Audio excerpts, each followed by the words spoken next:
प्रश्न 1। सर्वोच्च न्यायालय ने किस राज्य के प्रवासियों को नागरिकता प्रदान कराने वाली नागरिकता अधिनियम की धारा 6A को संवैधानिक बताया है? तो सर्वोच्च न्यायालय ने किस राज्य के प्रवासियों को नागरिकता प्रदान करने वाली नागरिकता अधिनियम की धारा 6A को संवैधानिक बताया है? तो होगा आपका राइट आंसर ए, असम के नागरिकता अधिनियम की धारा 6A को संवैधानिक बताया है सर्वोच्च न्यायालय ने।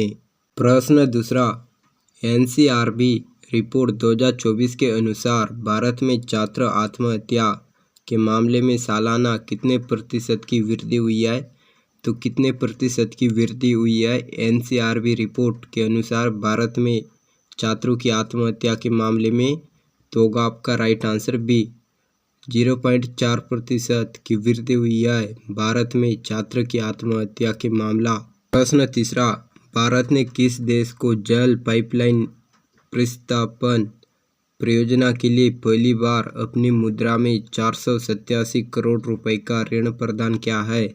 तो भारत ने किस देश को जल पाइपलाइन प्रतिस्थापन परियोजना के लिए पहली बार 487 करोड़ रुपए का ऋण दिया है? तो होगा आपका राइट आंसर डी, मॉरिशस को भारत ने जल पाइपलाइन प्रतिस्थापन परियोजना के लिए पहली बार 487 करोड़ रुपए का ऋण दिया है।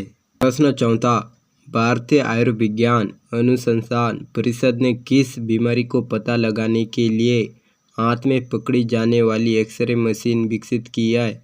तो भारतीय आयुर्विज्ञान अनुसंधान परिषद ने किस बीमारी का पता लगाने के लिए हाथ में पकड़ने वाली एक्सरे मशीन विकसित की है?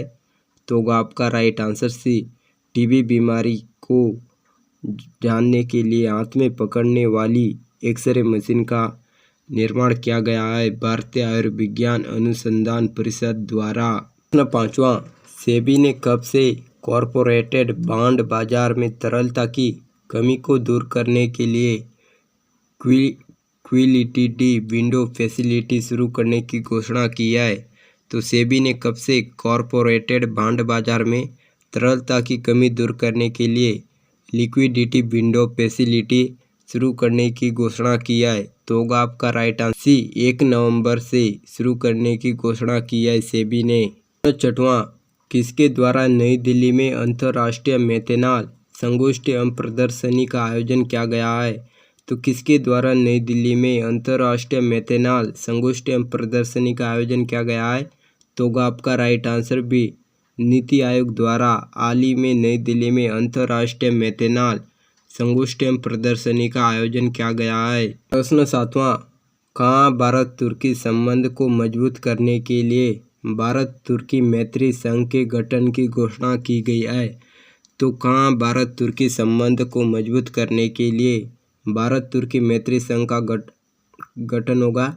तो होगा आपका राइट आंसर सी, हैदराबाद में भारत तुर्की संबंध को मजबूत बनाने के लिए भारत तुर्की मैत्री संघ के गठन की घोषणा की गई है हाल ही में। आठवां, कहाँ की निकिता पोरवाल ने मिस इंडिया 2024 का खिताब जीता है?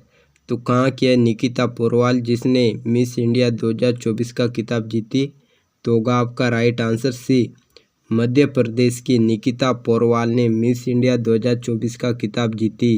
प्रश्न नौवां, भारत सरकार ने 18 अक्टूबर 2024 को किस प्लेटफार्म के साथ धोखाधड़ी से बचो अभियान शुरू किया है?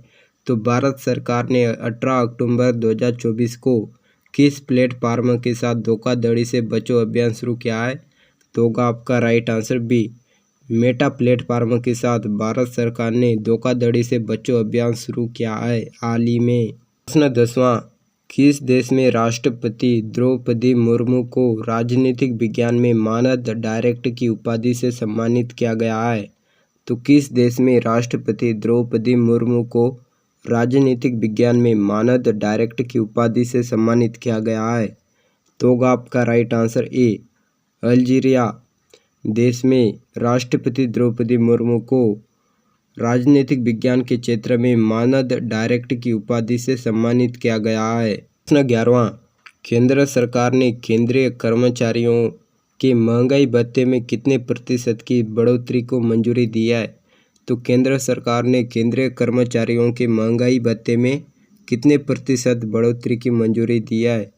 तो होगा आपका राइट आंसर ए 0.3% की बढ़ोतरी को मंजूरी दिया है केंद्र सरकार ने कर्मचारियों की महंगाई भत्ते में। प्रश्न 12वां, भारत सरकार ने किस राज्य में नाबार्ड को 35 परियोजनाओं को शुरू करने को मंजूरी दिया है? तो भारत सरकार ने किस राज्य में नाबार्ड को 35 परियोजनाओं को शुरू करने को मंजूरी दे दिया है? तो होगा आपका right answer D Himachal Pradesh में नाबार्ड को 35 परियोजनाओं को शुरू करने के लिए मंजूरी दे दी है भारत सरकार ने। प्रश्न 13, एफएओ की रिपोर्ट के अनुसार कौन जलवायु परिवर्तन से होने वाली नुकसान से सर्वाधिक प्रभावित है? तो कौन सबसे ज़्यादा प्रभावित है जलवायु परिवर्तन से होने वाले नुकसान से?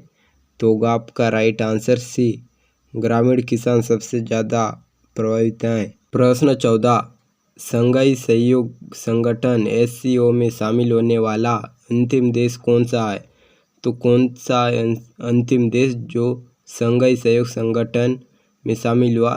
तो होगा आपका राइट आंसर डी ईरान है जो सबसे अंतिम में शामिल हुआ शंघाई सहयोग संगठन में। प्रश्न 15, नए दिशा निर्देशों के अनुसार ब्रांड्स के विज्ञापन में किस शब्द के उपयोग पर प्रतिबंध लगाया गया है? तो किस शब्द के उपयोग पर प्रतिबंध लगाया गया है ब्रांड्स के विज्ञापन में? तो होगा आपका राइट आंसर डी उपरोक्त सभी, जैसे कि सस्टेनेबल, नेचुरल, ऑर्गेनिक आदि शब्दों पर प्रतिबंध लगाया है।